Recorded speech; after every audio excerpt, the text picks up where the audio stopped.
और आइए शुरुआत करने जा रहा हूं आज की पहली बड़ी खबर के साथ। और पहली बड़ी खबर है जिस बात की चुनौती और चेतावनी योगी ने दी थी कि कयामत तक नहीं बनने देंगे, वो काम शुरू हो गया है। सियासी खलबली और बनने लगी बाबरी मस्जिद की नींव आज हुमायूं कबीर ने मुर्शिदाबाद में रख दी है। ये वो तस्वीरें आप देख रहे हैं। हुमायूं कबीर ने आज नींव रखी है बाबरी मस्जिद की, जिसको लेकर बहुत बवाल और हंगामा हो रहा है।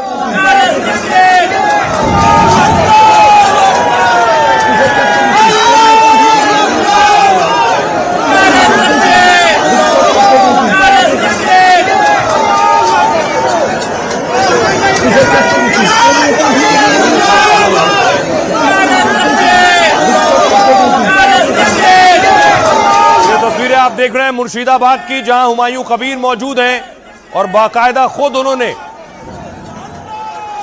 नींव रखी है, सीमेंट डाली है और बाबरी के निर्माण का काम शुरू किया है।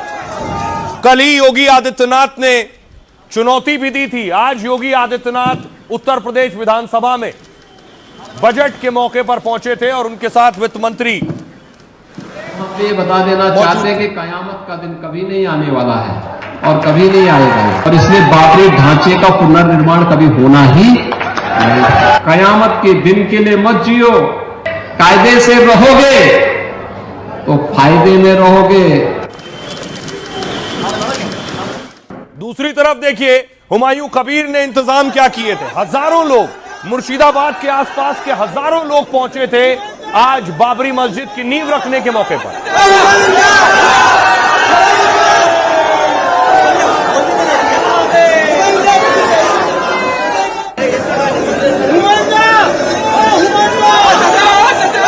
ये जो पूरी जमीन आप देख रहे हैं जिसको लोगों ने घेर रखा है, यही वो जगह है जहां पर बाबरी मस्जिद का निर्माण होना है।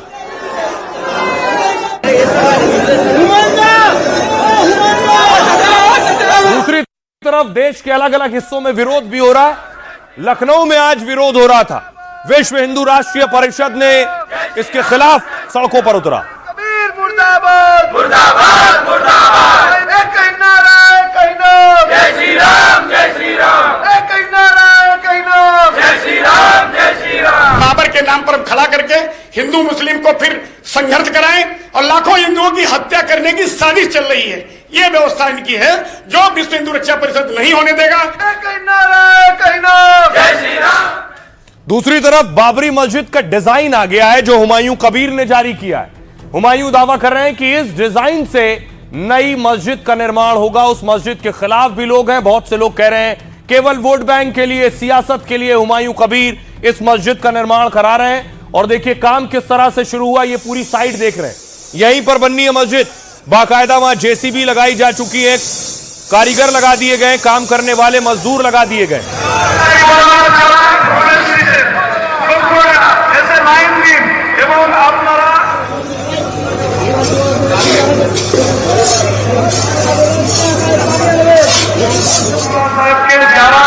মাধ্যমে দাওয়াত দিয়েছেন ওরা 10টার সময়তে শুরু হবে ইনশাআল্লাহ। সেই সমস্ত ওলামায়ে কেরামদেরকে এখানে আসার জন্য বলছি।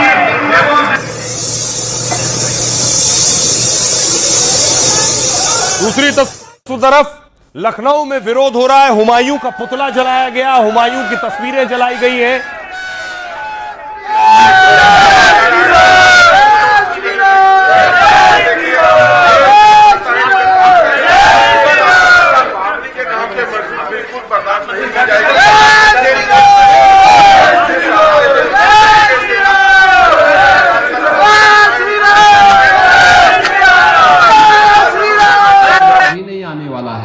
और कभी नहीं आएगा। कयामत के दिन के लिए मत जियो, हिंदुस्तान में कायदे से रहना सीखो, कायदे से रहना सीखो। 2019 में झंडा लेकर के उनका घूम रहे थे, बनवा वो रहे हैं, कोई और थोड़ी ना बनवा रहा है।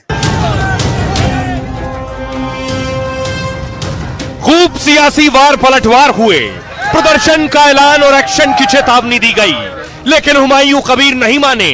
बंगाल में नई बाबरी की नींव रख दी है। हजारों समर्थकों के साथ ऐलान कर दिया है कि हम बना रहे हैं भव्य बाबरी। ममता के पूर्व नेता के बाबरी वाले निर्माण काम से सियासी कोहराम मच गया है। तृणमूल कांग्रेस का कारण एक मिनी पाकिस्तान बनेगा मुर्शिदाबाद डिस्ट्रिक्ट। बाबर और गजनी के नाम पर मस्जिद बनाएगा तो ये कहीं से भी स्वीकार नहीं। ये सब पुतला है, इसका ओरिजिनल जो कंट्रोल है ये सब कंट्रोल दिल्ली से होता है। बाबर और मुगल का नाम लिखना ये सीधा सीधा भारतीय की अपमान है।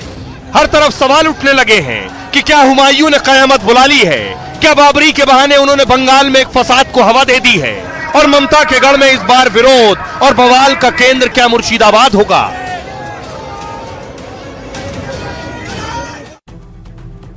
अब आइए आपको बताऊं कि आखिर क्या होने वाला है। ये आप देख रहे हैं पीछे, इस तरह से निर्माण शुरू हो गया है। मुर्शिदाबाद में बाबरी मस्जिद के निर्माण की औपचारिक शुरुआत हो गई है। हुमायूं कबीर के नेतृत्व में करीब 1200 लोगों ने कुरान का पाठ किया और इसी के साथ बाबरी मस्जिद निर्माण का कार्यक्रम शुरू हो गया। मस्जिद के निर्माण कार्य की शुरुआत में 12 फीट गहरे गड्ढे खोदे गए। वहां खुदाई के काम के लिए एक साथ कई बुलडोजर लगाए गए। मस्जिद निर्माण के लिए अब तक 12 लाख का चंदा जमा किया गया। इस बीच हुमायूं कबीर ने कल बाबरी यात्रा का ऐलान किया है। कल से बाबरी यात्रा शुरू होगी। हुमायूं कबीर मुर्शिदाबाद में करीब 22 किलोमीटर की यात्रा करेंगे और इस बीच बाबरी निर्माण को लेकर विरोध लगातार बढ़ता जा रहा है। बीजेपी बार बार बाबरी मस्जिद निर्माण को अवैध बता रही, लेकिन हुमायूं कबीर डटे हैं। उन्होंने सीएम योगी पर पलटवार कर दिया है। उन्होंने कहा निर्माण रोकने के लिए योगी को मुर्शिदाबाद आना होगा। लखनऊ में विश्व हिंदू रक्षा परिषद ने लगातार दूसरे दिन प्रदर्शन किया। विश्व हिंदू रक्षा परिषद के कार्यकर्ताओं ने हुमायूं कबीर का पुतला फूंका। बाबरी मस्जिद के निर्माण को लेकर अयोध्या के संतों में बहुत गुस्सा है। बाबरी की ईंट तोड़कर हुमायूं की कब्र बनाने की वहां बात की जा रही।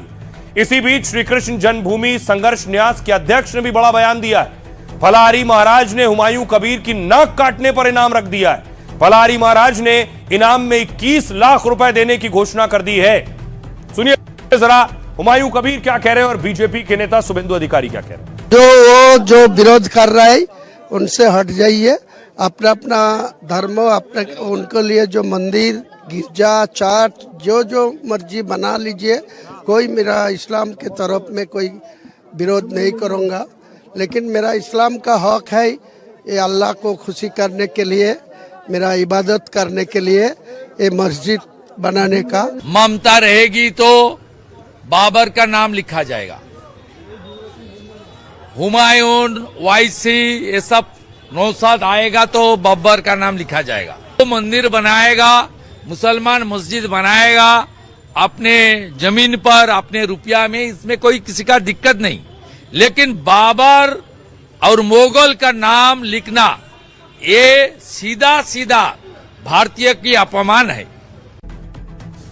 अब देखिए जरा, इतना ही नहीं, वहां क्या चल रहा है। अभी मस्जिद बनी भी नहीं है, लेकिन उससे पहले देखिए मस्जिद की टी शर्ट छप गई, मस्जिद की तस्वीर छपी टी शर्ट आ गई और चारों तरफ बट गई हैं।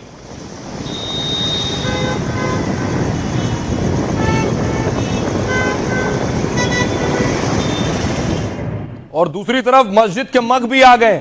मस्जिद बनने से पहले ही एक बच्चा, आज देखिए टोपी की वहां दुकान लगाए टोपियां बेच रहा था।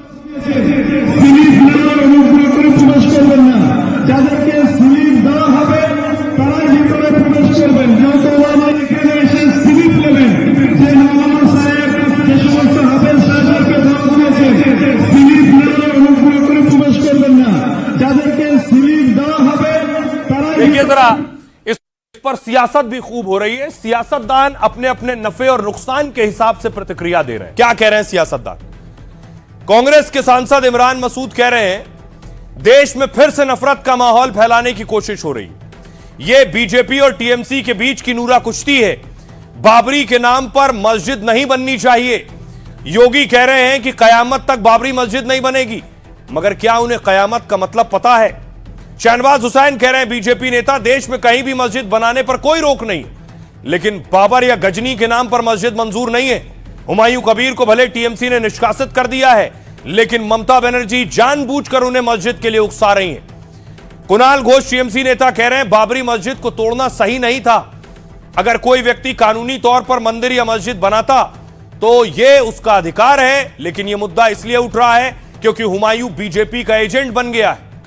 दिलीप घोष बीजेपी के नेता कह रहे हैं बाबरी मस्जिद और यह मुद्दा तो चुनाव तक चलेगा, उसके बाद क्या होगा उस पर सोचें।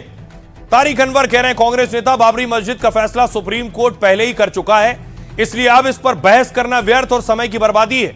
योगी जैसे लोग तो विवाद पैदा करने की कोशिश कर सकते हैं।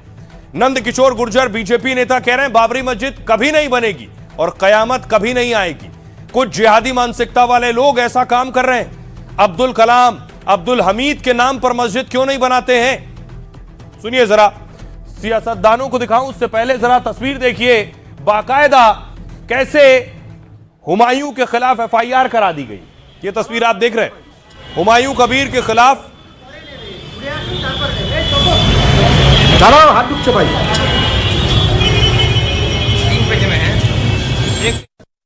तृणमूल कांग्रेस का कारण एक मिनी पाकिस्तान बनेगा मुर्शिदाबाद डिस्ट्रिक्ट, उसी की तरफ जा रहे हैं। तृणमूल कांग्रेस का एक प्लान बी है, ये बी टीम है तृणमूल कांग्रेस का।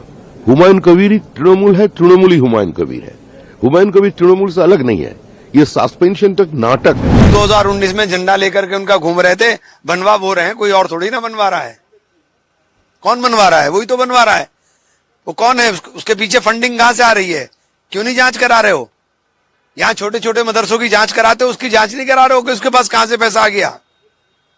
उसके पीछे ईडी सीबीआई कुछ नहीं लगेगी। इस मुल्क में कहीं भी मस्जिद बने कोई रोक टोक नहीं है, लेकिन कोई बाबर और गजनी के नाम पर मस्जिद बनाएगा तो ये कहीं से भी स्वीकार नहीं।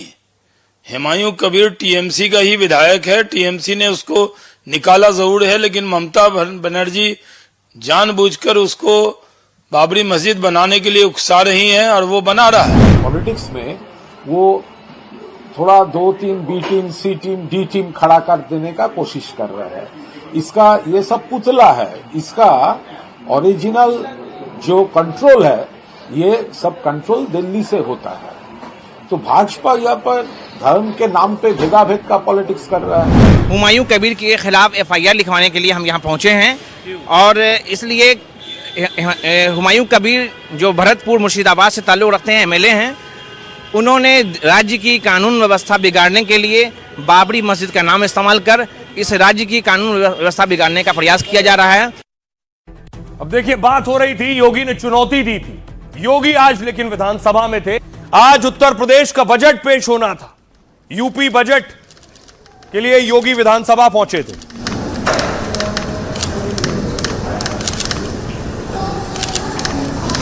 और उसके बाद यही जनून यूपी के वित्त मंत्री सुरेश खन्ना ने शायरी के साथ बजट भाषण पढ़ना शुरू किया। मेरा है कि यही जनून, यही ख्वाब मेरा है, दिया जला के रोशनी कर दूं जहां अंधेरा है। माने बात मैं कि यही जनून। अब देखिए, यूपी का बजट आ गया है, लेकिन यूपी का बजट बांग्लादेश और पाकिस्तान से कहीं ज्यादा है। क्या है यूपी का बजट? यूपी का बजट है 9,20,000 करोड़। 9,20,000 करोड़। इधर पड़ोसी का बजट देखिए, 5,60,000 करोड़। यानी यूपी का बजट कहीं ज्यादा है। उधर बांग्लादेश का बजट 6 लाख करोड़, यूपी का बजट 9 लाख करोड़ से ज्यादा। यानी ये दोनों मुल्क, पाकिस्तान और बांग्लादेश, भी यूपी के बजट के आगे कहीं नहीं ठहरते। योगी सरकार ने अब तक का सबसे बड़ा बजट पेश किया। 43,000 करोड़ रुपए की नई योजनाएं शुरू करने का ऐलान किया है। 10 लाख लोगों को रोजगार देने का वादा किया है। यूपी में 60 मेडिकल कॉलेज हैं और 14 और खोले जाएंगे। योगी सरकार यूपी में 7 नई स्मार्ट सिटी बनाएगी। कृषि और किसानों पर 11,000 करोड़ रुपए खर्च होंगे। एआई जैसी तकनीक के लिए 225 करोड़ रुपए दिए हैं और छात्राओं को 400 करोड़ रुपए की स्कूटी बांटी जाएंगी। गरीब परिवार की लड़कियों को शादी के लिए 1 लाख रुपए दिए जाएंगे। सुनिए जरा, आज यूपी का बजट प्रस्तुत किया गया, उस पर सीएम क्या कह रहे हैं और पूर्व सीएम अखिलेश यादव क्या कह रहे हैं। हर व्यक्ति सुरक्षा की गारंटी चाहता है और वह गारंटी आज यूपी दे रहा है। फिर से ग्रोथ करके 3 करोड़ से अधिक नौजवानों के लिए नौकरी और रोजगार की संभावनाओं को विकसित करेगा। आज ये यूपी में संभव हो रहा है। उत्तर प्रदेश में अब अनएम्प्लॉयमेंट जो रेट है, इसको हम 2.24% तक के नीचे लेके आने में सफल हुए हैं। जब मुंह खोला तो बुरा बोला, ये विदाई बजट है। अगर हम तुलना करें पिछले बजट से और इस बजट से, तो जो एवरेज आ रही है वो 50% भी सरकार खर्च नहीं कर पा रही है। तो सरकार का खुद ही फेलियर है, गवर्नेंस का फेलियर है। तो आइए खबरों में आगे बढ़ते हैं। आज की एक और बड़ी खबर है, संसद में आज क्यों हंगामा हुआ, डील पर तनाव और नया प्रस्ताव। आज राहुल गांधी बोल रहे थे संसद में, और राहुल गांधी कुछ ऐसा बोल गए कि उन्हें बड़ा जवाब मिला किरण रिजिजू से। सुनिए जरा राहुल गांधी क्या कहते हैं। Ashamed of selling India. Do you have no shame of selling India? You have sold our mother, Bharat Mata. Do you have no shame? आज तक कोई माइके लाल पैदा नहीं हुआ जो भारत को सेल कर सकता है, कोई खरीद सकता है, नहीं हो सकता है। You have sold India. Are you not ashamed of selling India? Gandhi कह रहे हैं आपने भारत को बेच दिया। उस पर जवाब दिया किरण रिजिजू ने, कोई माइकालाल पैदा नहीं हुआ जो भारत को बेच पाए। उसके बाद राहुल गांधी बोलने के लिए खड़े हुए तो जो चेयर पर थे जगदंबिका पाल उनसे भिड़ गए।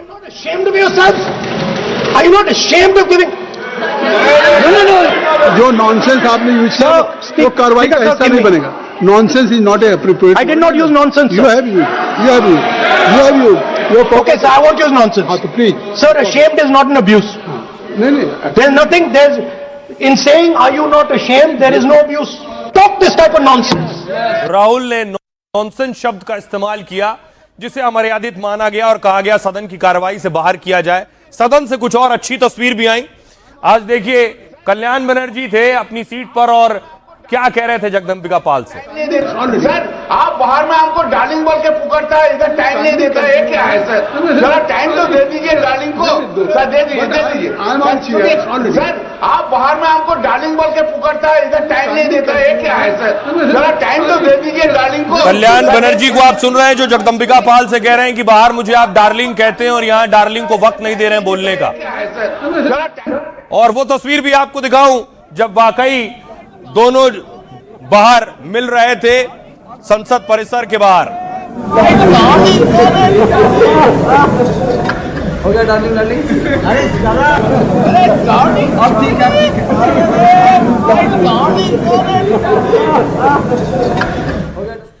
संसद के बाहर जब राहुल गांधी आए तो एक और तस्वीर सामने आई कि प्रहलाद जोशी और अश्विनी वैष्णव खड़े थे, राहुल ने उनका हाथ पकड़ा। I also come and single. Yes, sir. Come, let's stand together. Let's stand together. Let's go together. I also come and single. Yes, sir. Come, let's stand together. Let's stand together. Let's go together. I also come and single. Yes, sir. Come, let's stand together. Let's stand together. Let's go together. Come, do it together. Sir, देखिए मेरे पास data है, मैंने कहा कि मैं authenticate कर दूंगा। Department of justice files हैं, डायरेक्ट प्रेशर है प्राइम मिनिस्टर पे, वो सब जानते हैं। बट मेन बात ये है, देखिए बिना प्रेशर कोई हिंदुस्तान का प्राइम मिनिस्टर ये नहीं करता।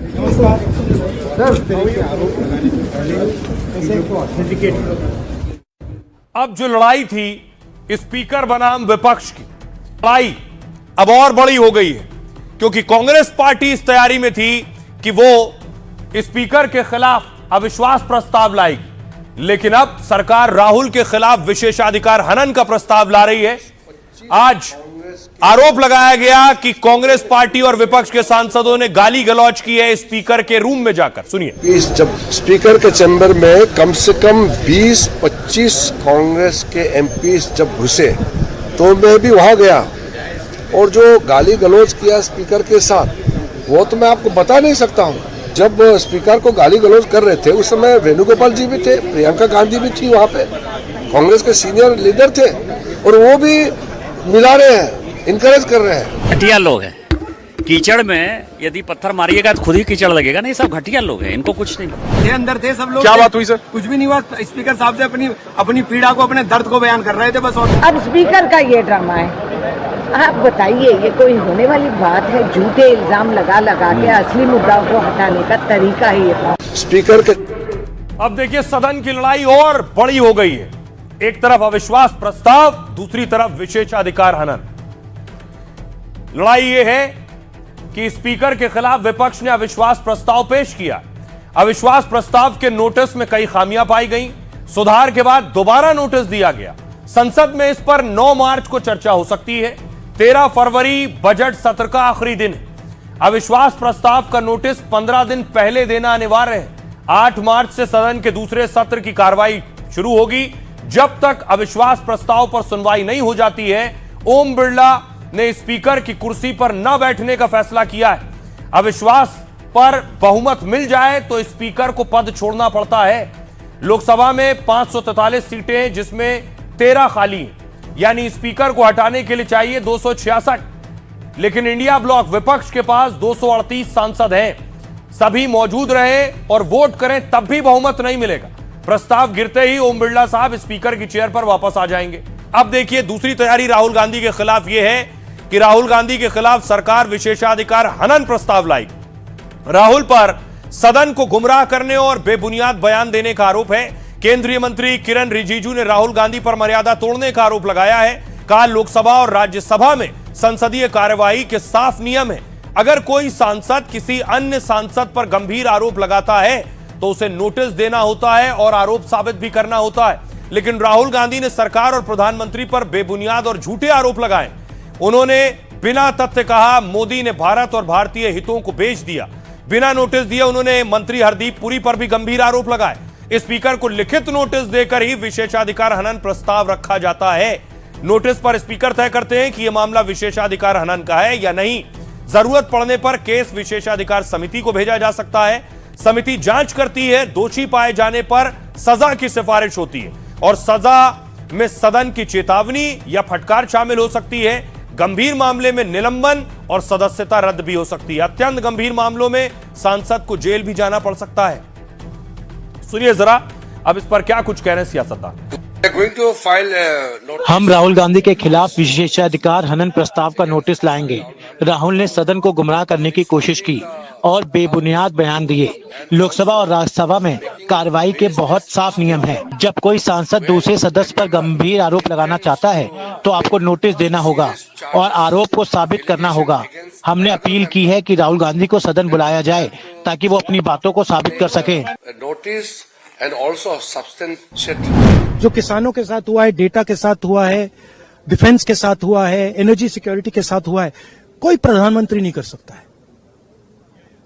नॉर्मल सिचुएशन में वो जब ही करेगा जब किसी ने मतलब चोक लगा रखा है, ग्रिप ले रखी है और चोक लगा रखा है। अरे मेरे भाई, किसी शब्द का इस्तेमाल करने से पहले अगर डिक्शनरी मीनिंग नहीं तो कॉमन सेंस मीनिंग ले लो।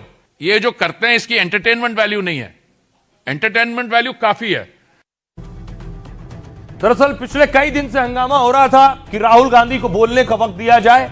विपक्ष कह रहा था कि लीडर ऑफ अपोजिशन को, एलओपी को बोलने नहीं दिया जा रहा है। तो आज राहुल बोलने खड़े हुए और राहुल डील पर बोल रहे थे जो भारत और अमेरिका के बीच डील हुई। 3% to 8. Our tariff has gone up from 3% to 18% and theirs has come down from 16 to 0. And our tariff is 18%. What do you expect our textile people to do? They're dead. They're finished. United States will come to us and say you cannot buy oil from so and so and so and so and so. अब देखिए राहुल ने क्या कहा सदन में। सरकार ने America से डील कर भारत को बेच दिया है। प्रधानमंत्री मोदी ने सरेंडर कर दिया और अमेरिका की शर्तों पर डील की है। अमेरिका तय करेगा कि किससे तेल खरीदे। हमारे पीएम नहीं, हमारा टैरिफ 3% से 18% हो गया। अमेरिका का 16 से 0 हो गया। अमेरिका का आयात 46 अरब से बढ़कर 146 अरब डॉलर हो जाएगा। बीजेपी का खजाना बचाने के लिए देश के भविष्य को दांव पर लगा दिया है। डील से केंद्र ने गरीब किसानों को कुचलने का रास्ता खोल दिया है। इतिहास में पहली बार हमारे किसान तूफान का सामना कर रहे हैं। अमेरिका को सिर्फ भारत का डेटा चाहिए और वो सरकार ने दे दिया है। सरकार ने उन्हें डिजिटल टैक्स पर 20 साल तक छूट दे दी। अब सरकार का जवाब इस पर है। सरकार का जवाब है कोई माई का लाल पैदा नहीं हुआ जो देश को बेच दे और ऐसी हिमाकत कर सके। देश के हित को ध्यान में रखकर डील हुई है और देश के फायदे के हिसाब से तेल की खरीदारी होती है। टैरिफ की तुलना पहले से नहीं, मौजूदा सरकार और दूसरे देशों से होती है। अमेरिका ने भारत पर 50% टैरिफ से 18% टैरिफ किया जो एशिया में सबसे कम है। व्हाइट हाउस ने डिटेल जारी की है कि अमेरिका पर टैरिफ कम होगा, 0 नहीं होगा। कर डील में 500 अरब डॉलर की खरीद को लेकर भी भाषा बदली गई है। पहले था कि भारत अमेरिका से 500 अरब डॉलर का सामान खरीदेगा ही खरीदेगा। यह 5 साल के लिए था, यानी हर साल $100 अरब का खरीद का जिक्र था। अब अमेरिका से भारत खरीदेगा की जगह खरीदने का इरादा रखता है हो गया है, यानी $500 करोड़ की बाध्यता नहीं है। अब अमेरिका से डील किसानों के हित को ध्यान में रखते हुए हुई है। किसानों के हित से ना पहले समझौता हुआ और ना कभी और होगा। डील के तहत प्रोडक्ट कैटेगरी की लिस्ट से कृषि यानी एग्रीकल्चर शब्द हटा दिया गया। भारत को जिन चीजों में टैरिफ कम करना था उनमें पहले दाल का नाम था, अब टैरिफ छूट या खत्म करने की लिस्ट से दाल का नाम हटा दिया गया है। डील में मजबूत द्विपक्षीय डिजिटल नियम पर बात करने का जिक्र है। सुनिए जरा राहुल गांधी क्या कह रहे हैं और दूसरे नेता क्या कह रहे हैं। They have no commitment to us. America ने कोई कमिटमेंट नहीं किया और हमने कमिटमेंट करा लिया है। क्या हम $100 करोड़ का सामान हर साल खरीदेंगे? राहुल गांधी जी ना समझ हैं, ये तो हमने पहले से ही देखा है उनके राजनीतिक सोच में और कार्य में। किसानों की सुरक्षा को पूर्णतः ध्यान में रखकर ही यूनाइटेड स्टेट्स ऑफ अमेरिका के साथ बातचीत हुई, फैसले हुए और ये भारत के सभी किसानों को मैं पूरी तरीके से आश्वस्त करना चाहता हूँ कि उनके हित सुरक्षित है। 3% जिस पर टैरिफ था धमकी में 50 गया, उसको 18 किया गया और देखिए सेलिब्रेट हो रहा है। ये सेलिब्रेशन की बात है। एपस्टीन फाइल पर दुनिया भर में इस्तीफे हो रहे हैं, हमारे यहाँ क्या हो रहा है? पर्दादारी है। ये देश के लिए उचित नहीं। इन लोगों ने अपने समय अर्थव्यवस्था को इतना जकड़ा था भ्रष्टाचार के कारण कि दुनिया की लड़खड़ाती चरमराती अर्थव्यवस्थाओं में भारत को लाकर खड़ा कर दिया था। मोदी सरकार आने के बाद लड़खड़ाती चरमराती नहीं, दुनिया की चौथी बड़ी अर्थव्यवस्था भारत बन गया। अब देखिए, एक तरफ भारत में बवाल है इस डील को लेकर। भारत और अमेरिका की जो डील हुई है उस पर विरोध भी हो रहा है, विपक्षी और विरोधी दल विरोध कर रहे हैं। लेकिन उधर पाकिस्तान परेशान है। पाकिस्तान विरोध इस बात का कर रहा है कि हमें अमेरिका के जितने गले लगना था, जितनी तारीफें करनी थी, ट्रंप के लिए नोबेल पुरस्कार मांगना था, सब कुछ कर लिया, लेकिन ट्रंप ने हमें कुछ नहीं दिया। आइए आपको बताऊं कि आखिर अब पाकिस्तान क्या कह रहा है, उसके साथ कैसा हाल किया है ट्रंप ने। कुछ ऐसा हाल, ये खुद उनका कहना है। भारत अमेरिका की डील से पाकिस्तान हैरान परेशान है। मुनीर शाहबाज ने चापलूसी के जरिए ट्रंप से जो रिश्ते बनाए थे, इस डील से पाक अमेरिका के रिश्तों पर दरार आने लगी है। शाहबाज के खास और पाकिस्तान के रक्षा मंत्री का बयान यही इशारा कर रहा है। पाक संसद में भारत अमेरिका डील पर ख्वाजा आसिफ का दर्द निकला। आसिफ ने कहा, अमेरिका ने हमारा सिर्फ इस्तेमाल किया है, मतलब निकलने पर हमें टॉयलेट पेपर की तरह फेंक दिया है। पाकिस्तान ने अमेरिका को क्या क्या नहीं दिया। हमने उसे अपना पोर्ट दे दिया, अपना एयर स्पेस दे दिया। अफगानिस्तान में जंग, हमने उसका साथ दिया जंग में भी, लेकिन अमेरिका ने हमें सिर्फ टॉयलेट पेपर समझा है। पाकिस्तान की गलती है कि इतिहास से सबक नहीं सीखा है। अपने छोटे फायदे के लिए अमेरिका जैसे देश की ओर झुकता रहा। हाल में ही अमेरिकी विदेश मंत्री मार्को रूबियो ने पाकिस्तान को सीधा संदेश दिया था। कहा था, अमेरिका पाकिस्तान से अपने रिश्ते मजबूत करना चाहता है, लेकिन उसका यह रिश्ता भारत की कीमत पर नहीं होगा। मतलब अमेरिकी मंत्री ने भारत से तुलना करने से मना किया था और इसके बाद भारत अमेरिका के बीच सबसे बड़ी डील का ऐलान हुआ। तभी से पाकिस्तान अमेरिका पर इस्तेमाल करने का आरोप लगा रहा है। सुनिए जरा ख्वाजा आसिफ क्या कुछ कह रहे हैं और आज संसद में असदुद्दीन ओवैसी क्या कह रहे थे। हमने उन दो जंगों में कोई इस्लाम के लिए या मजहब की मोहब्बत के लिए शिरकत नहीं की थी। दोनों डिक्टेटरों को लेजिटिमेसी चाहिए थी और एक सुपर पावर की जो है तायीद चाहिए थी। अपना करिकुलम चेंज कर दिया। आज तक वो करिकुलम दोबारा नहीं हम बहाल कर सके जो आपने, मैंने और यहाँ पे बहुत से लोगों ने 60 की और 70 की दहाई में पढ़ा। हमने कुछ सीखा नहीं वो सबक। उसके बाद हमें उन्होंने अबैंडन कर दिया, हमें अकल फिर भी ना आई। मैं सरकार से मुतालबा करता हूं कि वेनेजुएला में जो हुआ, आप एक ऑपरेशन इंसाफ करिए। ऑपरेशन इंसाफ के तहत हाफिज सईद, मसूद अजहर, लखवी को घुस के लाइए भारत में, तभी इंसाफ होगा सर।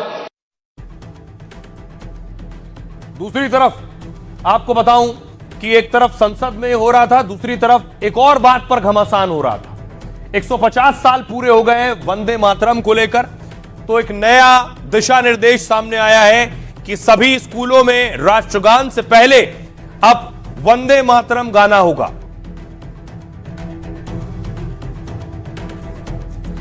केंद्र सरकार ने राष्ट्रगीत को लेकर नए दिशा निर्देश जारी किए।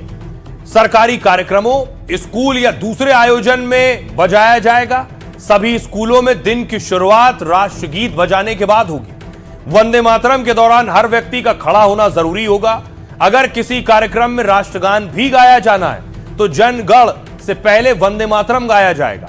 इस दौरान सुनने वाले सावधान मुद्रा में होंगे। हालांकि सिनेमा हॉल को नए नियमों से दूर रखा गया है। सिनेमाघरों में वंदे मातरम बजाना और खड़ा रहना जरूरी नहीं है। अब सभी 6 अंतरे गाए जाएंगे जिनकी अवधि 3 मिनट 10 सेकंड है।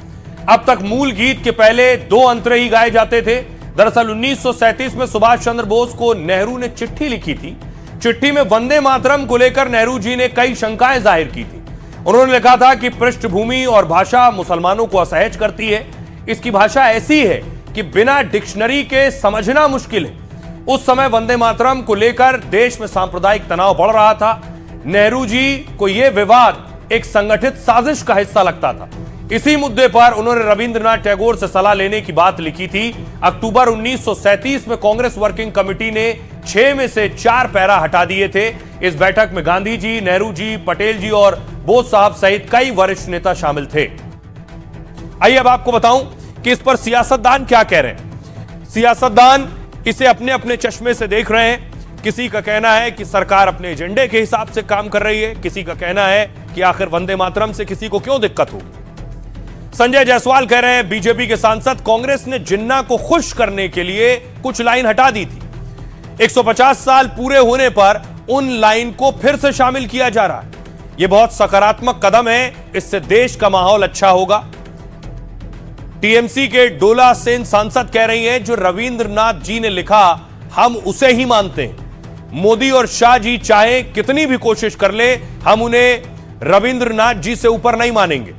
एकनाथ शिंदे कह रहे हैं वंदे मातरम तो सबको कहना चाहिए। यह हमारा राष्ट्रगीत है, इस पर गर्व है। इसे देशभक्ति के भाव से सबको लेना चाहिए। अबू आजमी कह रहे हैं हर किसी का अपना धर्म और अपना भरोसा होता है। कोई अल्लाह को मानता है, कोई देवी देवताओं को। हमें वंदे मातरम से विरोध नहीं है। इसे जानबूझकर थोपे जाने पर ऐतराज है क्योंकि हम सिर्फ अल्लाह की इबादत करते हैं। अरुण गोविल कह रहे हैं बीजेपी सांसद वंदे मातरम सिर्फ राष्ट्रगीत नहीं, राष्ट्र मंत्र है। आजादी की लड़ाई में इसका ऐतिहासिक योगदान था, लेकिन तुष्टीकरण के लिए इसे खंडित कर दिया गया। अजय राय कह रहे हैं कांग्रेस नेता देश का हर नागरिक वंदे मातरम का आदर करता है। यह कोई नई परंपरा नहीं है, यह सिर्फ भ्रम फैला रहे हैं। गुलाम सरवर कह रहे हैं विधायक एमआईएम के वो सरकार में है, जो चाहे नियम कानून ले आएंगे, लेकिन इस नारे से देश का क्या भला होने वाला है। लोगों और देश के मुद्दे से भटकाने के लिए कर रहे हैं ऐसा। मुख्तार अब्बास नकवी कह रहे हैं वंदे मातरम हमारे राष्ट्रीय नायकों, स्वतंत्रता सेनानियों का गीत था। उन्होंने इसे बड़े जोश से गाया और अंग्रेजों को देश से भगाया। इसमें तो वतन यानी मातृभूमि को सलाम करने की बात है। वतन को सलाम करने से किसी के ईमान को क्या खतरा है। सुनिए जरा वंदे मातरम पर सियासतदान क्या कहते हैं। वंदे मातरम से भाजपाइयों का कोई लेना देना नहीं है। इनके पुरखों ने देश के साथ गद्दारी की है। गाइडलाइन जारी करने से कुछ नहीं होता है। बताओ ना, 52 साल तक तुमने तिरंगा नहीं फहराया आरएसएस के मुख्यालय पे। माफी मांगो उसके लिए। माफी मांगना चाहिए कि नहीं मांगना चाहिए। 90 साल पुरानी गलती को सही किया जा रहा है। भारतीय जनता पार्टी की सरकार चाहे 35 हो, चाहे 370 हो, और अब वंदे मातरम।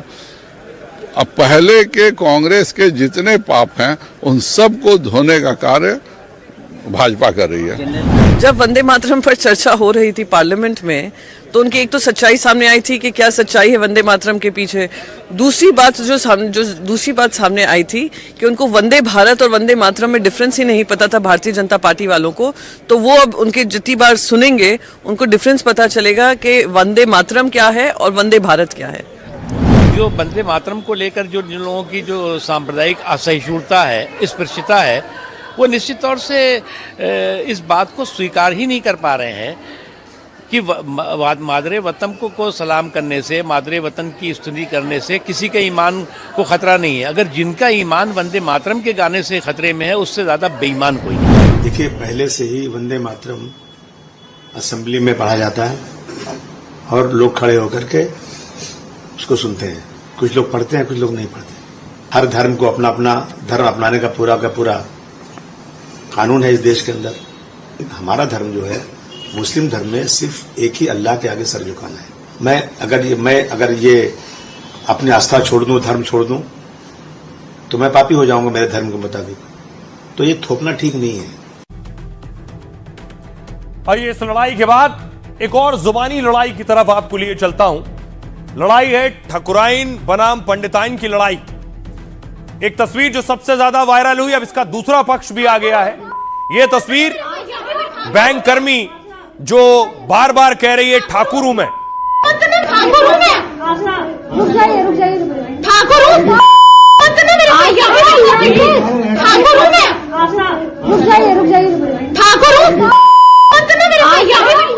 तो ठाकुर को तो आपने सुन लिया, अब त्रिपाठी जी भी सामने आए हैं। वो अपना पक्ष रख रहे हैं कि लड़ाई कैसे शुरू हुई। नमस्कार, राधे राधे। मैं हूँ ऋतु त्रिपाठी मिश्रा। मायके से मैं त्रिपाठी हूँ और ससुराल से मैं मिश्रा हूँ।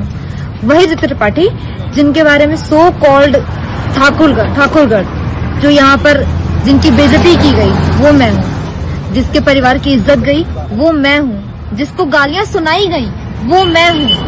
जिसको वहाँ से लैपटॉप मारने की धमकी दी गई वो मैं हूँ। वो मेरा परिवार है, मेरे पति हैं। और इतना सब कुछ सहने के बाद भी मैंने वीडियो वायरल नहीं किया।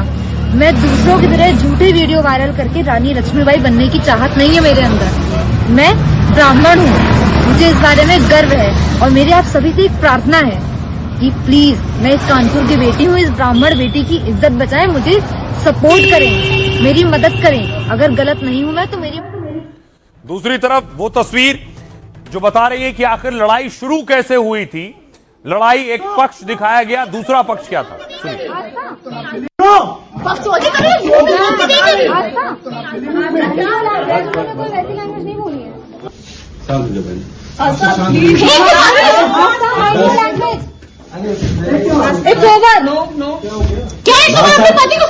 मैं उनको बोल रही, मैंने इनकी लैंग्वेज के बोला, मैंने सिर्फ बहन बोला था, सिर्फ बहन। मैंने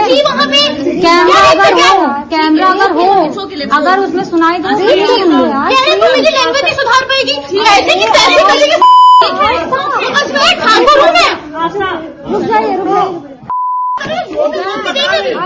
कोई वैसी लैंग्वेज नहीं बोली है।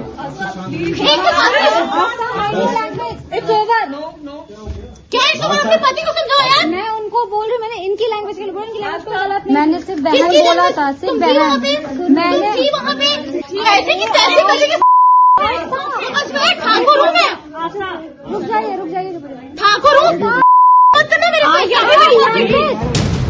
ठकुराइन की ललकार सुन सुनकर पंडिताइन के कान पक गए तो वो भी सामने आ गई। मायके से त्रिपाठन और ससुराल से मिश्राइन ने पूरी ठसक के साथ ऐलान किया, मैं ब्राह्मण हूँ। उधर ठकुराइन का अंदाज तो आप देख ही चुके हैं।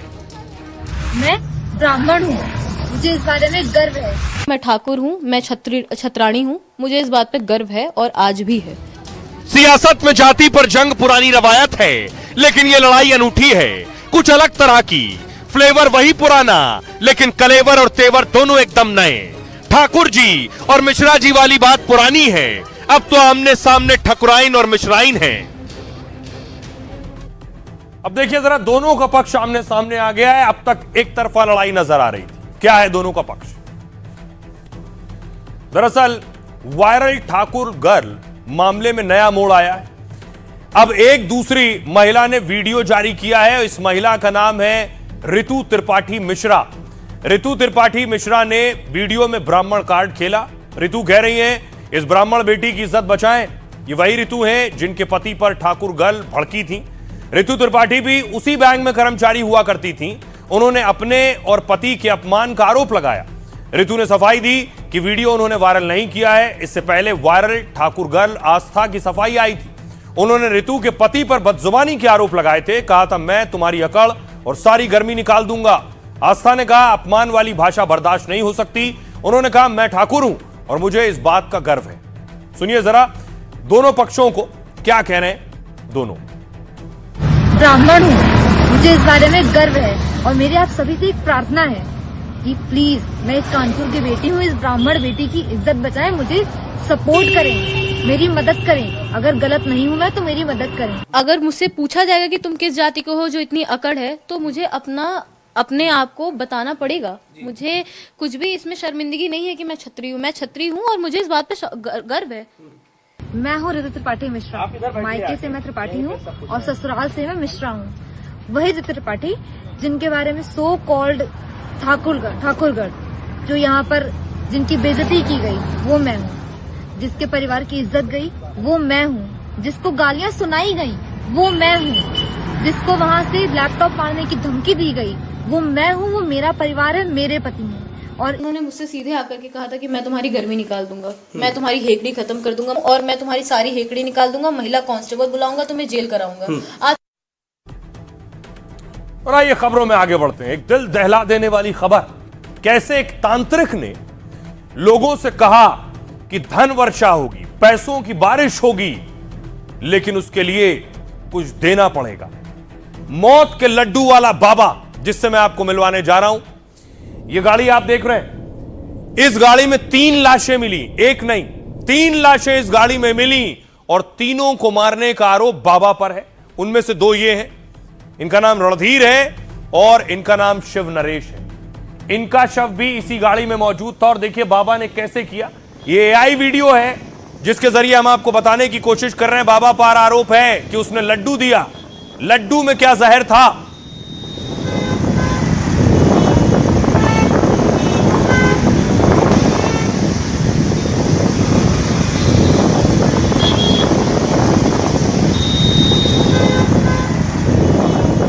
लड्डू खाने के बाद तीनों लोगों की मौत हो गई और उसके बाद देखिए जरा, अब बाबा को पुलिस ने पकड़ लिया है। बाबा का नाम है कमरुद्दीन। कमरुद्दीन ने धन वर्षा, पैसों की बारिश के जाल में ऐसा फंसाया कि मौत का लड्डू खिला दिया। पुलिस की गिरफ्त में इस शख्स के कद पर मत जाइएगा। ये छोटा भले ही दिखता हो, लेकिन इसके पास ताकत बड़ी है। इसके पास ताकत है लोगों को फुसलाने की, लोगों को धन वर्षा का लालच देने की और फिर जहर वाला लड्डू देकर मौत के घाट उतार देने की। अपनी इस काली ताकत को छिपाने के लिए इसने बाबा का चोगा पहन रखा था। लोग इसे पीर बाबा कहते थे। अपने काले जादू वाले काले कारोबार को चलाने के लिए इसने बाकायदा विजिटिंग कार्ड बना रखे थे। इस बाबा का और इस बाबा के कथित तंत्र मंत्र का सीधा कनेक्शन उस कार से है जो 8 फरवरी को पीरागढ़ी में मिली थी। इस बाबा का सीधा कनेक्शन उन 3 लाशों से है जो उस कार में मिली थी। अब देखिए जरा बाबा ने किया क्या। ये आप देख रहे हैं गाड़ी 8 फरवरी को पीरागढ़ी में लावारिस कार मिली और कार में पुरुष और एक महिला, 2 पुरुष 1 महिला समेत 3 की बॉडी इस गाड़ी में थी। अब खुलासा हुआ कि उन तीनों की हत्या की गई थी। हत्या का आरोप एक बाबा पर है जो लोनी का रहने वाला है। बाबा का नाम कमरुद्दीन है, लेकिन लोग पीर बाबा भी कहते हैं। बाबा ने दरअसल तीनों को लड्डू में सल्फास मिलाकर दिया। जिनकी लाश मिली वो पैसों के लालच में बाबा के पास आते थे। पीर बाबा लालच देने के लिए कहता था कि धन वर्षा होगी, धन वर्षा में लेडी की जरूरत होगी जिसके बाल लंबे होने चाहिए। कमरुद्दीन उर्फ बाबा ने कहा था कि लक्ष्मी के ऊपर धन बरसेगा। 8 फरवरी को तीनों पैसे लेकर पीर बाबा के पास गए। बाबा ने तीनों को 2 लाख के में धन वर्षा का लालच दिया, लेकिन उस दिन बाबा ने लक्ष्मी में दोष निकाले और बोला कि तुम्हारे ऊपर धन नहीं बरसेगा। बाबा ने तीनों को जहर वाला लड्डू खाने को दिया। बीच रास्ते में तीनों की तबीयत बिगड़ने लगी। तब कमरुद्दीन बाबा कार रुकवा कर उतर गया गाड़ी से और उसके बाद बाबा तो फरार हो गया था पैसा लेकर, लेकिन धन वर्षा तो हुई नहीं, लेकिन बाबा गिरफ्तार हो गया। सुनिए। जो लेडी है उसका हस्बैंड के कुछ हेल्थ प्रॉब्लम्स थी, तो एक उसी के लोकेलिटी के आदमी ने इस बाबा को रेफ़र किया था। तो जब ये लोग गए तो उनको इम्प्रूवमेंट फील हुआ, लेकिन उसी टाइम पे उसने एक अपना इस टाइप का एक शॉल में से कुछ पैसे निकाल के दिखाए और उसके हिसाब से इनको लालच दिया कि ये और पैसे लाएंगे तो ये बहुत सारा धन वर्षा करवाएगा। ये लोग उस दिन 2 लाख रुपए ले गए थे जो कि बताया जा रहा है। तो अभी उसके रिकवरी के लिए ही हैज एक्सेप्टेड इट और उसकी रिकवरी के लिए भी कोशिश की जा रही है। बाबा ने कैसे मारा, क्या किस चीज में जहर दिया इनको? जो अभी समझ में आ रहा है वो इसने लड्डू में जहर मिला के दिया था। अब आइए आपको बताऊं ये बाबा कमरुद्दीन थे कौन। बहुत पहुंचे हुए बाबा। बाबा ने ये 3 हत्याएं नहीं की हैं। इससे पहले भी इनका रिकॉर्ड लंबा चौड़ा है, कई नाम उसमें और है। बाबा पर पहले भी कई आपराधिक मामले दर्ज हैं, कई क्लाइंट्स की पहले भी संदिग्ध मौत हो चुकी है, इनके संपर्क में आने वाले कई लोग गायब हो चुके हैं। बाबा हमेशा सबूतों के अभाव के चलते छूट जाया करता था, लोगों को पैसा कमाने के लुभाने वाले वादे भी देता था, तंत्र मंत्र से पैसों को दोगुना करने का दावा करता था। बाबा कहता है कि उसकी शक्ति से धनवर्षा होगी, पैसों का लालच देकर ही वो लोगों को जोड़ता है। बाबा बेहद साधारण जीवन जीता है, परिवार भी है उसका, किसी खास वेशभूषा में नहीं रहता है ये बाबा। लेकिन जिन 3 लोगों की मौत हुई उसमें एक महिला भी थी। लक्ष्मी नाम की वो महिला बाबा को पहले से जानती थी। शक है कि लक्ष्मी ने बाबा को दूसरों से मिलवाया था। उस दिन बाबा कार में ड्राइवर की बगल वाली सीट पर बैठा हुआ था, कार रणधीर चला रहा था, लक्ष्मी और शिव नरेश पीछे की सीट पर बैठे थे। रणधीर और शिव नरेश सिंह दोनों बपरौला गांव के थे और प्रॉपर्टी का कारोबार करते थे, वहीं लक्ष्मी बिहार की थी बताया जाता है। सुनिए जरा क्या कुछ कह रहे हैं कमलुद्दीन।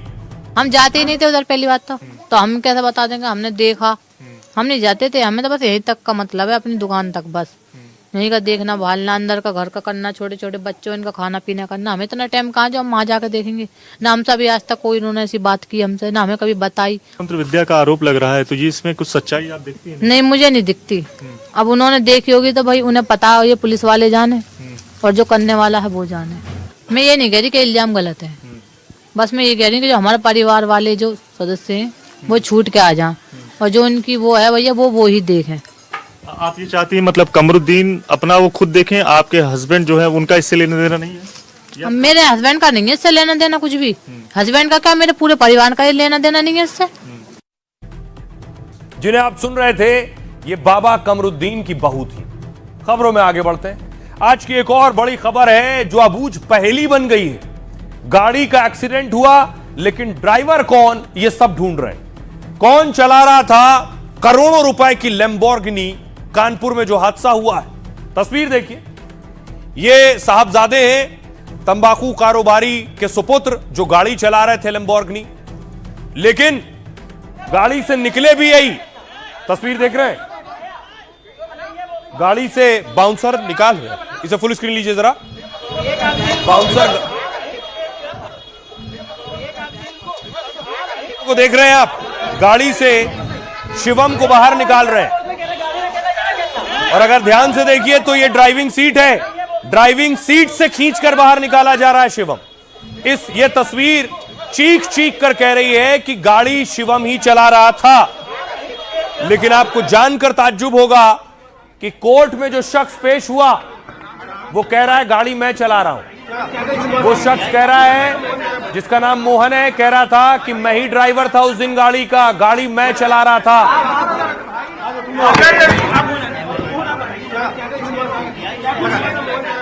अब ड्राइवर को लेकर सब गोलमाल है कि आखिर गाड़ी कौन चला रहा था, ड्राइवर कहां से अचानक प्रकट हो गया जिस गाड़ी में कोई ड्राइवर नहीं था। अब एक शख्स आकर कह रहा है गाड़ी मैं चला रहा हूं, बाउंसर ने निकाला किसी और को था।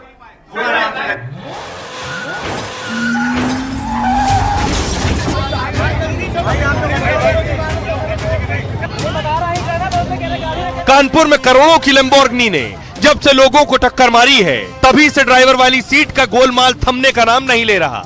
जिसने हादसा देखा वो चश्मदीद कह रहा है टक्कर तो लड़के ने मारी थी। तो इतनी महंगी गाड़ी थी, तो महंगी गाड़ी भी कोई ऐसा वैसा ड्राइवर नहीं चला सकता है। ड्राइवर भी अच्छा ही होगा अगर कोई भी होगा तो। पुलिस कह रही है टक्कर मारने वाला तो कारोबारी का बेटा था। जब शिवम का नाम हमारी विवेचना में आने का मतलब है कि हम संतुष्ट हैं कि ड्राइवर शुभम है। लेकिन करोड़पति पिता ने दावा कर दिया गाड़ी तो हमारा ड्राइवर चला रहा था। सर गलत बोल रहे हैं, अगर कोई बोल रहा है तो गलत बोल रहा है, कोई भी बोल रहा है, पुलिस बोल रही है वो भी गलत बोल रही है। रईस पिता के बयान ने तो हादसे की पूरी कहानी बदल दी। कार की जिस ड्राइवर सीट से शिवम को सुरक्षा कर्मियों ने निकाला था, ड्राइवर ने उसी सीट पर दावा कर दिया। ड्राइवर कह रहा है गाड़ी तो मैं चला रहा था। तुम्हारे मालिक बगल में बैठे थे क्या? जी। क्या हो गया था उनको? दौड़ा पड़ गया सर। दौड़ा पड़ गया था। तुम्हें कैसे पता चला कि उनको दौड़ा पड़ा? एकदम से उनके हाथ पैर वगैरह कांपने लग गया और ये मेरी तरफ वो गिर गए थे, बेहोश होकर मेरे ऊपर गिर गए थे। अब देखिए जरा, जिसने खबर सुनी है, जिसने तस्वीरें देखी हैं, उन्हें पता है गाड़ी कौन चला रहा था। लेकिन आज कोर्ट में क्या हुआ? कोर्ट में सब मौजूद थे सिवाय शिवम के। शिवम फरार है। एक ड्राइवर साहब पहुंचे। ड्राइवर साहब ने कहा आज लैम्बोर्गिनी के कथित ड्राइवर ने कोर्ट में सरेंडर कर दिया और कोर्ट में कहा कि शिवम की गाड़ी मैं चला रहा था। शिवम मिश्रा को तो उस समय दौरा पड़ गया था। उस वक्त मैं घबरा गया, मुझे कुछ समझ नहीं आया और उसी वक्त अचानक हादसा हो गया। शीशा तोड़ा, दरवाजा खोला गया तो मैं नीचे से निकल गया, ड्राइवर ने कहा, और मैं किनारे खड़ा हो गया जाकर और बाउंसर्स आए, उन्होंने शिवम को निकाला। अब शिवम के वकील आए। शिवम के वकील ने कहा गाड़ी ड्राइवर मोहन ही चला रहा था। पीड़ित ने खुद पहचाना है कि गाड़ी मोहन ही चला रहा था। घायल मुकदमा दर्ज कराने वाले तौसीफ ने समझौता कर लिया है। पीड़ित ने कहा है कि वो केस में आगे कोई कार्रवाई नहीं चाहता है। पुलिस के वकील खड़े हुए, उन्होंने कहा, सरकारी वकील ने कोर्ट में कहा जांच रिपोर्ट में शिवम ही आरोपी है। पुलिस ने अपनी जांच रिपोर्ट में शिवम को ही ड्राइवर बताया है। अदालत ने कहा कथित ड्राइवर की अर्जी जो वहां मौजूद था, जो कह रहा था मैंने गाड़ी चलाई, खारिज कर दी। कोर्ट में मोहन को लैम्बोर्गिनी ड्राइवर मानने से इनकार कर दिया। कहा पुलिस रिपोर्ट में आरोपी शिवम है, मोहन का कहीं नाम नहीं है, इसलिए सरेंडर याचिका मंजूर नहीं की जाती है, कार थाने में ही रहेगी।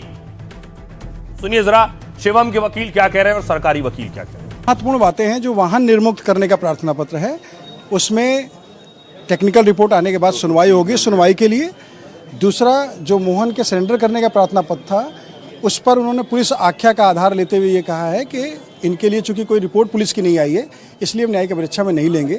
उस आदेश के खिलाफ हम लोग निगरानी कल फाइल करेंगे जिला जज महोदय के यहाँ। देखिए माननीय न्यायालय के आदेश पे कोई टिप्पणी नहीं की जा सकती है। इसका हम लोग निगरानी फाइल करेंगे। जिन बिंदुओं में बात कहनी जिला जज महोदय क्या कहेंगे। न्यायालय ने जो रिपोर्ट तलब की थी, आख्या तलब की थी, वो आख्या माननीय न्यायालय में गालटोली पुलिस ने लगाई है और उसके तहत ये है कि वो व्यक्ति जो जिसने अपना नाम मोहन बताया है और यहाँ पे रिपोर्ट लगाई थी, प्रार्थना पत्र लगाया था, वो वांछित नहीं है और अभी तक प्रकाश में नहीं आया दौरान विवेचना। हम लोगों को जो गालटोली पुलिस से रिपोर्ट आई उसी को आर्गूमेंट करना होता है। जब वो वांछित ही नहीं है, प्रकाश में ही नहीं है, तो उसमें बहस से कोई असर। जब वो मुलजिम ही नहीं है तो उस विषय में कहना क्या है, वो मुलजिम ही नहीं है। इसलिए टेक्निकल मुआयना होने के बाद गाड़ी रिलीज होती है, टेक्निकल मुआयना होने दीजिए, इसके बाद जिसमें आर्गूमेंट किया जाएगा।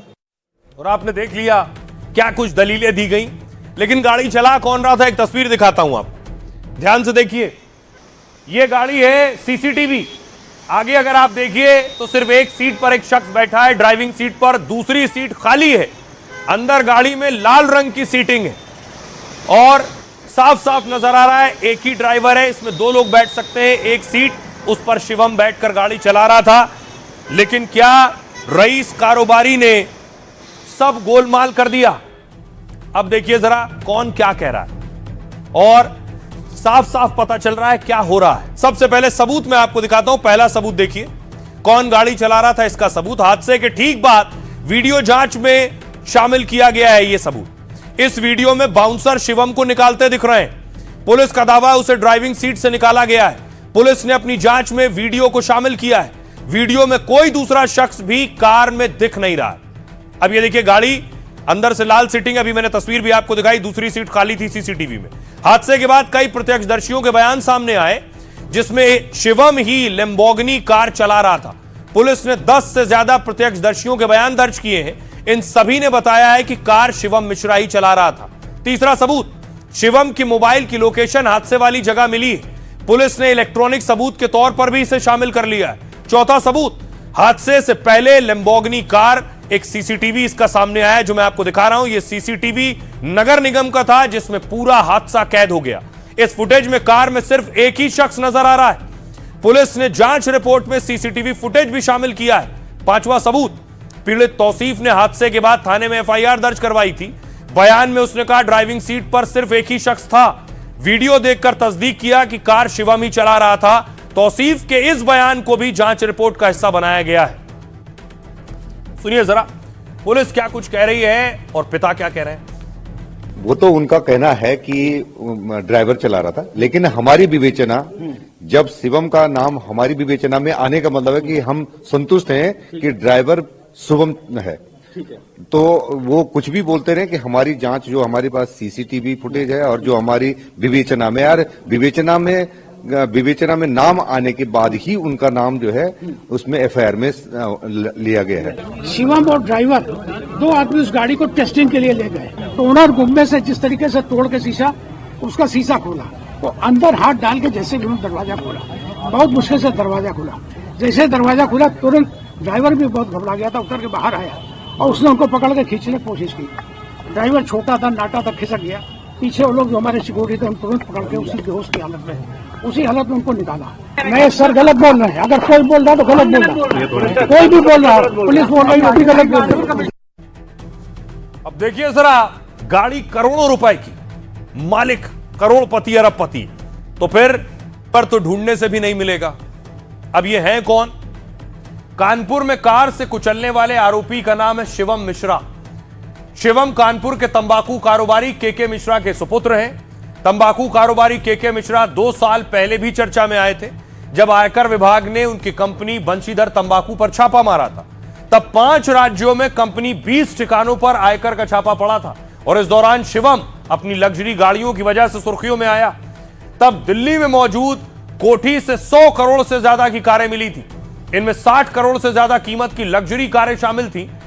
16 करोड़ की Rolls Royce Phantom car, 10 crore की फरारी मिली थी। इसके अलावा 4 करोड़ की लैम्बोर्गिनी, पोर्शे कार भी इसमें शामिल है। साथ ही खास बात यह भी है कि सभी लग्जरी गाड़ियों के नंबर 4018 थे, जिनकी कीमत का अनुमान 50 करोड़ रुपए के आसपास माना गया था। और इस छापेमारी के दौरान 4 करोड़ से ज्यादा का कैश, 7 करोड़ के जेवर मिले थे। साथ ही इस छापेमारी में 2.5 करोड़ रुपए की हीरो से जड़ी घड़ी भी मिली थी। कहा यह जाता है कि शिवम को महंगी घड़ियों और लग्जरी गाड़ियों का शौक है। फिलहाल शिवम पर कार से लोगों को कुचलने का केस दर्ज कर लिया गया है, लेकिन सुपुत्र फरार है। सुनिए सियासतदानों। बीजेपी न्याय दिलाने में भेदभाव करती है। उनका न्याय दिलाने का तरीका भेदभाव का है।